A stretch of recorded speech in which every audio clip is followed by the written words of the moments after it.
RSS ನಿರ್ಬಂಧಕ್ಕೆ ಪತ್ರ ಬರೆದಿರುವ ವಿಚಾರಕ್ಕೆ ಸಂಬಂಧಪಟ್ಟಂತೆ ಪ್ರಿಯಾಂಕ್ ಖರ್ಗೆಗೆ ಬೆದರಿಕೆ ಕರೆ ಬರ್ತಾ ಇವೆ ಎನ್ನಲಾಗ್ತಾ ಇದೆ. ಎಕ್ಸ್ನಲ್ಲಿ ಮಾಹಿತಿಯನ್ನು ಹಂಚಿಕೊಂಡಿದ್ದಾರೆ ಪ್ರಿಯಾಂಕ್ ಖರ್ಗೆ ಅವರು.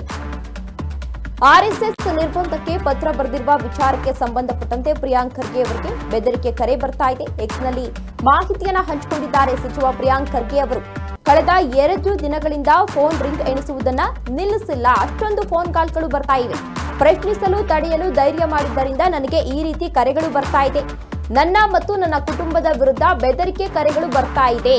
ಇದರಿಂದ ವಿಚಲಿತನಾಗೋದಿಲ್ಲ, ಆಶ್ಚರ್ಯವನ್ನ ಕೂಡ ಪಡೋದಿಲ್ಲ ಅಂತ ಹೇಳಿದ್ದಾರೆ.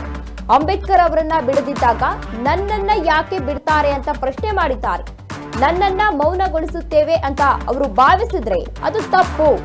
ಬುದ್ಧ, ಬಸವಣ್ಣ ಮತ್ತು ಬಾಬಾ ಸಾಹೇಬ್ ತತ್ವಗಳ ಮೇಲೆ ಸಮಾಜ ನಿಂತಿದೆ.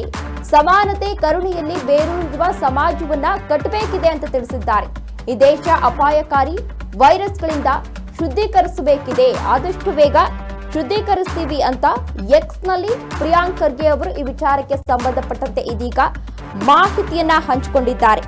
ಅಂದ್ರೆ ಆರ್ಎಸ್ಎಸ್ 1925ರಲ್ಲಿ ಈಗಾಗಲೇ ಸ್ಥಾಪನೆಯಾಯಿತು. 2025ಕ್ಕೆ ಅಂದ್ರೆ ಈ ವರ್ಷಕ್ಕೆ 100 ವರ್ಷಗಳನ್ನ ಪೂರೈಸ್ತಾ ಇದೆ ಆರ್ಎಸ್ಎಸ್. ಹಾಗಾಗಿ ಕೆಲವೊಂದು ಆಚರಣೆಗಳನ್ನ ಮಾಡ್ತಾ ಇದ್ರು. ಕೆಲವೊಂದು ಕಡೆ ಈಗಾಗಲೇ ಆರ್ಎಸ್ಎಸ್ ಕಾರ್ಯಕರ್ತರು, ಆರ್ಎಸ್ಎಸ್ ಸಂಘಟನೆಗಳು ಈಗಾಗಲೇ ಸಂಭ್ರಮಿಸ್ತಾ ಇದ್ರು. ಅಂತಹ ಸಂದರ್ಭದಲ್ಲಿ ಅಂದ್ರೆ ಇದೇ ತಿಂಗಳು 4ನೇ ತಾರೀಕು ಸಿಎಂ ಸಿದ್ದರಾಮಯ್ಯನವರಿಗೆ ಪ್ರಿಯಾಂಕ್ ಖರ್ಗೆ ಅವರು ಒಂದು ಪತ್ರವನ್ನ ಬರೆದಿದ್ರು.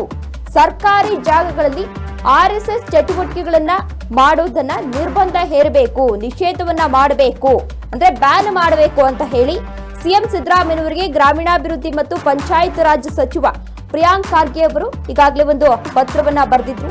ಆರ್ಎಸ್ಎಸ್ನವರು ಜನಸಮುದಾಯದಲ್ಲಿ ದ್ವೇಷ ಬಿತ್ತುವ ಕೆಲಸವನ್ನ ಮಾಡ್ತಾ ಇದ್ದಾರೆ. ನಮ್ಮದು ವಿವಿಧತೆಯಲ್ಲಿ ಏಕತೆ ಇರುವಂತಹ ದೇಶ.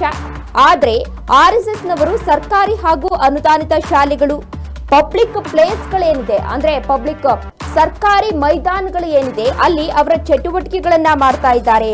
ಆ ಮೈದಾನಗಳನ್ನ ಬಳಸಿಕೊಂಡು ಘೋಷಣೆ ಕೂಗುತ್ತಾ ಯುವಜನತೆ ಹಾಗೂ ಮಕ್ಕಳ ಮನಸ್ಸಲ್ಲಿ ದ್ವೇಷ ಬಿತ್ತುವ ಕೆಲಸವನ್ನ ಮಾಡ್ತಾ ಇದ್ದಾರೆ. ಹಾಗಾಗಿ ಸರ್ಕಾರಿ ಜಾಗಗಳಲ್ಲಿ ಆರ್ಎಸ್ಎಸ್ ಚಟುವಟಿಕೆಗಳನ್ನ ನಿಷೇಧ ಮಾಡಬೇಕು ಅಂತ ಹೇಳಿ ಪ್ರಿಯಾಂಕ್ ಖರ್ಗೆ ಅವರು ಸಿಎಂ ಸಿದ್ದರಾಮಯ್ಯನವರಿಗೆ ಪತ್ರವನ್ನ ಬರೆದಿದ್ರು. ಆ ವಿಚಾರಕ್ಕೆ ಸಂಬಂಧಪಟ್ಟಂತೆ ನಿನ್ನೆಯಷ್ಟೇ ಸಿಎಂ ಸಿದ್ದರಾಮಯ್ಯನವರು ಕೂಡ ರಿಯಾಕ್ಟ್ ಅನ್ನ ಮಾಡಿದ್ರು. ಹೌದು, ಪ್ರಿಯಾಂಕ್ ಖರ್ಗೆ ಅವರು ನನಗೆ ಪತ್ರವನ್ನ ಬರೆದಿದ್ದಾರೆ, ನಾನು ಆದಷ್ಟು ಬೇಗ ಇದನ್ನ ಪರಿಶೀಲಿಸಿ ಒಂದು ಕ್ರಮವನ್ನ ಕೈಗೊಳ್ಳುತ್ತೇವೆ. ಅಂದ್ರೆ ತಮಿಳುನಾಡಿನಲ್ಲಿ ಈಗಾಗಲೇ ಆರ್ಎಸ್ಎಸ್ ಚಟುವಟಿಕೆಗಳನ್ನ ಬ್ಯಾನ್ ಮಾಡಿದ್ದಾರೆ. ಅದೇ ರೀತಿ ನಾವು ಇಲ್ಲಿ ಕೂಡ ಆರ್ಎಸ್ಎಸ್ ಚಟುವಟಿಕೆಗಳನ್ನ ಬ್ಯಾನ್ ಮಾಡಲು ಈಗಾಗಲೇ ಎಲ್ಲಾ ರೀತಿಯ ತಯಾರಿಯನ್ನ ಮಾಡ್ಕೊಳ್ತೀವಿ ಅಂತ ಸಿಎಂ ಸಿದ್ದರಾಮಯ್ಯನವರು ಕೂಡ ಈಗ ನಿನ್ನೆಯಷ್ಟೇ ಈ ವಿಚಾರಕ್ಕೆ ಸಂಬಂಧಪಟ್ಟಂತೆ ರಿಯಾಕ್ಟ್ ಮಾಡಿದ್ರು.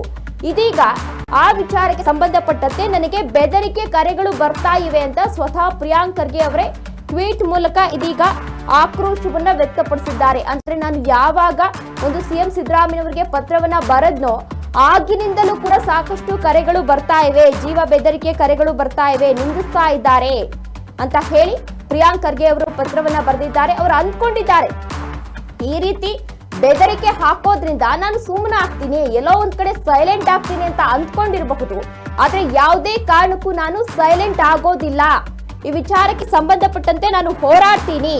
ಬುದ್ಧ, ಬಸವಣ್ಣ ಮತ್ತು ಬಾಬಾ ಸಾಹೇಬ್ ತತ್ವಗಳ ಮೇಲೆ ನಮ್ಮ ಸಮಾಜ ನಿಂತಿದೆ.